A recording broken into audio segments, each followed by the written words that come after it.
1355 na. Wow, confirm.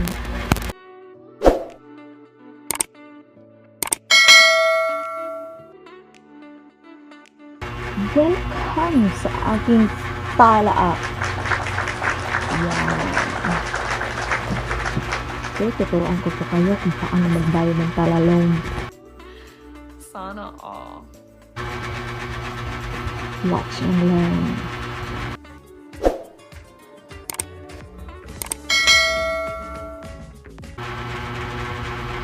Una, punta mo lang po tayo sa Make a Payment. Yan. Diyan, punta lang po kayo sa Select Payment Amount. Pero hindi pa po ako nakakabayad totally sa 1,735. So, punta po ako dito sa Pay Other Amount. Wow. Then, may payment. Pwede 400. Sure, 400 muna.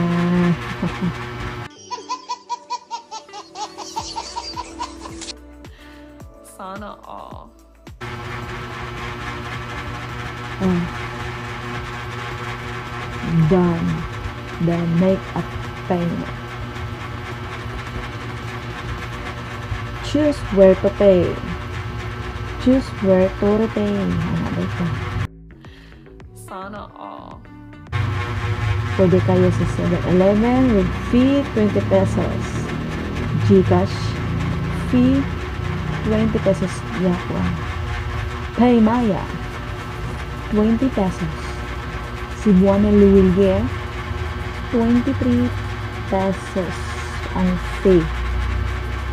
Then coins free. Wow, kawaw sa coins that buto na. Imluwilier 30 pesos. BPI Quick Pay 20 pesos. Easy Pay 20 pesos. Lazada 20. Shopee Pay 20, pero mas mahal si Imluwilier. Dito tayo kay GCash. GCash. Yan. May reference number.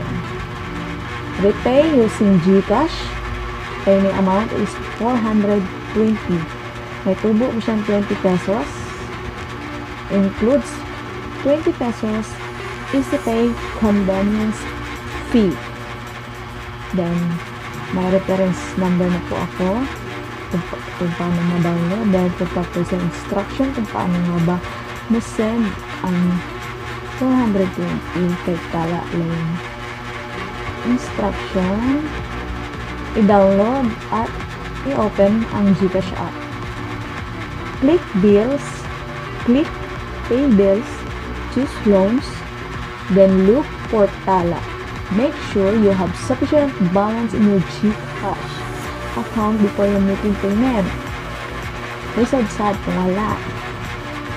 Then, enter and submit info. Enter the reference number generated from your Tala app. Total amount inclusive of convenience fee and contact details. Review information before proceeding with payment. Then, dyan mo lang makikita yung reference number mo sa itaas. Dyan. Then, ikatlo, receive confirmation.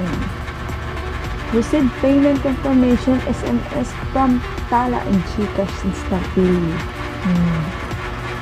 Things to know. Secure Tala loan payment by paying directly using the GCash app. Tala does not curse payment through third-party agents. Wala ko labot, anak. Oh my God! Wow! There we go to the GCash. Wow.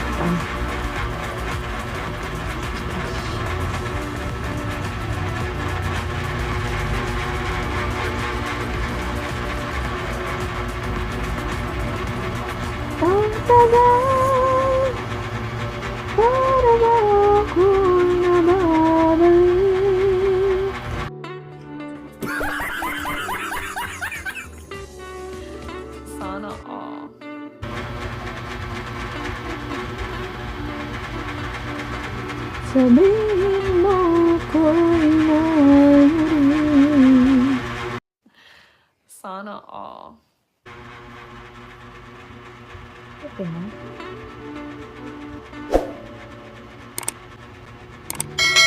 Oops.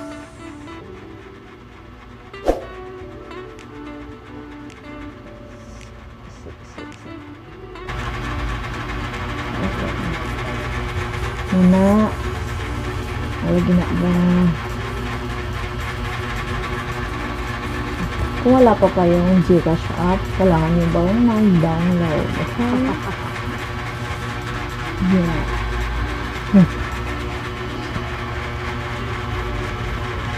Oh my God! 38 pesos! Oh my God! Wow!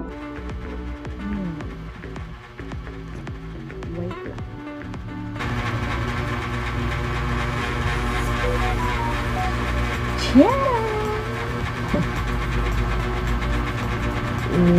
Makabayan na dyan ko pala. Sana all. Dito po tayo sa home ng Gcash. At punta lang po tayo sa bills. Diyan. Okay. Punta din tayo sa punta din tayo dito sa sa loans. Then punta tayo. Hanapin po natin si Tala. Ayan. Tala.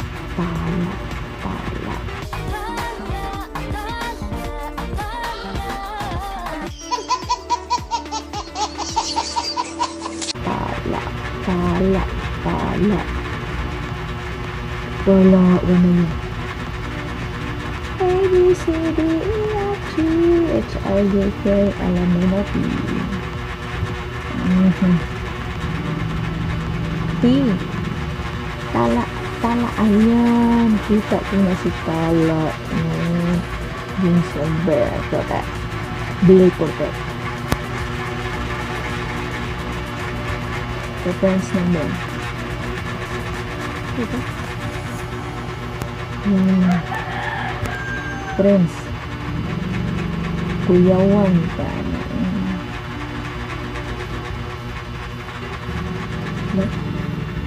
Tala 1. Tala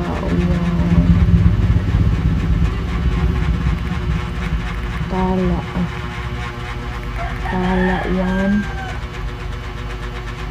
VPW.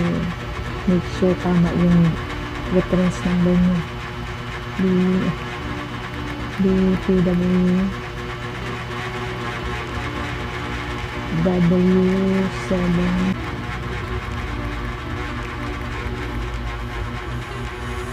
Then in your address.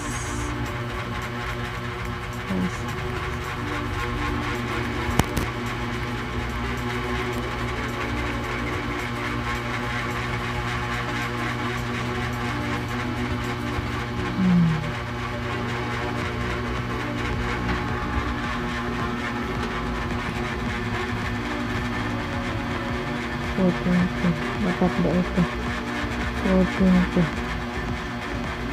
19 pesos. Pay bills.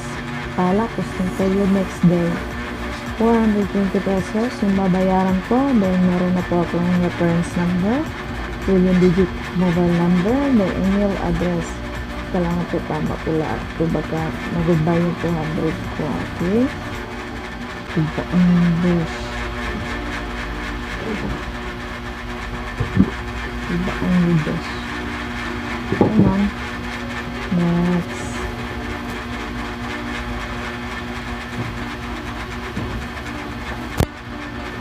Yes. Nalang. Mas hindi dito nang dapat. 23.86. Ito po yung mababayan ko na confirmation sa Tala. You are about to pay 423.86. Yeah. Total bill upon 220. The insured will protect 3.86 pesos. Then my reference number, 11-digit number ko, then your address. Sige pa lang ito. Okay, i-confirm lang po natin kung sure na. Goodbye 400.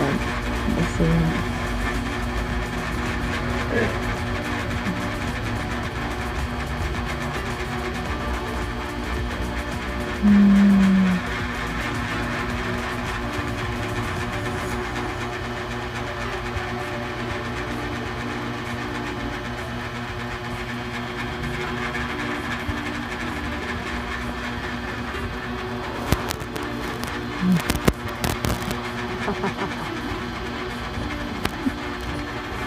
kaduga naman na.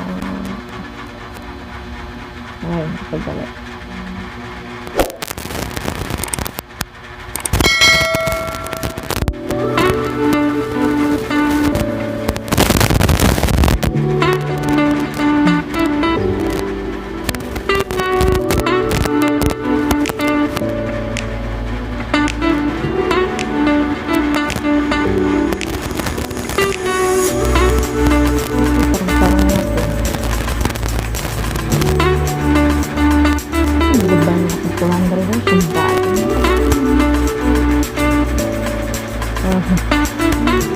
Save dapat in case of emergency, in case of hindi makarating yan tayong ebidensya.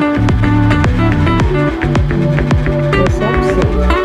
Don't you worry, you the image of person is something like that.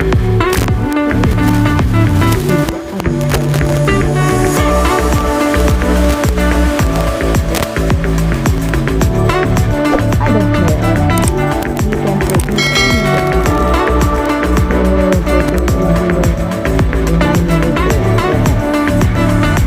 okay, for pasasiram po ang ating pera.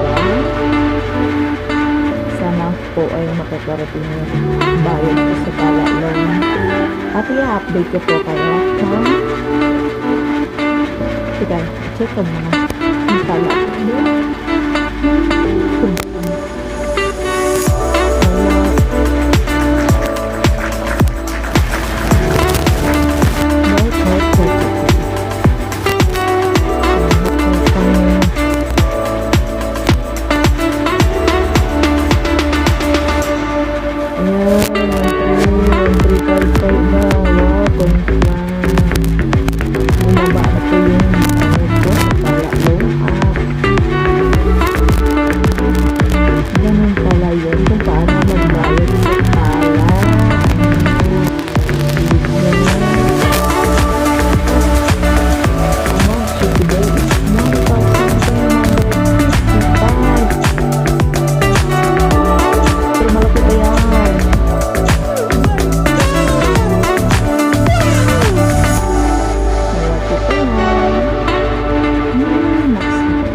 Due date ko is February 19, 2023. Dapat ano na yun? Oh my God, 23.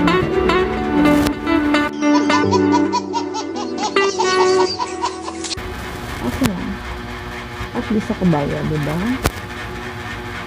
Wala parang hindi na ako makakaloan ulit nito.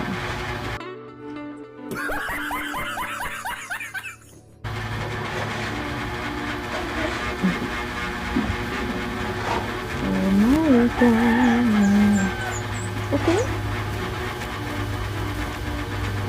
Dito na po nagtatapos ang aking vlog. Kung paano magbayad sa GCash to tala. Bye-bye!